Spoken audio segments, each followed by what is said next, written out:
થવાનું છે.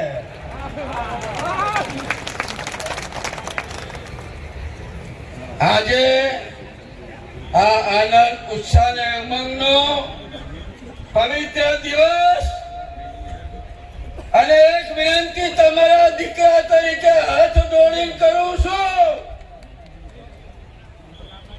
કે સમાજના જે 14 મુદ્દાનું બંધારણ છે એ બંધારણનો અમલ આજથી નક્કી કરો કે આ અમલ હું મારા ઘરમાં કરાવીશ, પછી પાડોશી કહેવા જઈશ. વિસ્તૃત કઈ વધારે ના કહેતા, પણ સમાજની એકતા, સંગઠન, સંસ્કાર એ જ આપણા સૌની વિકાસની સાચી શક્તિ છે. મેં કાલે તો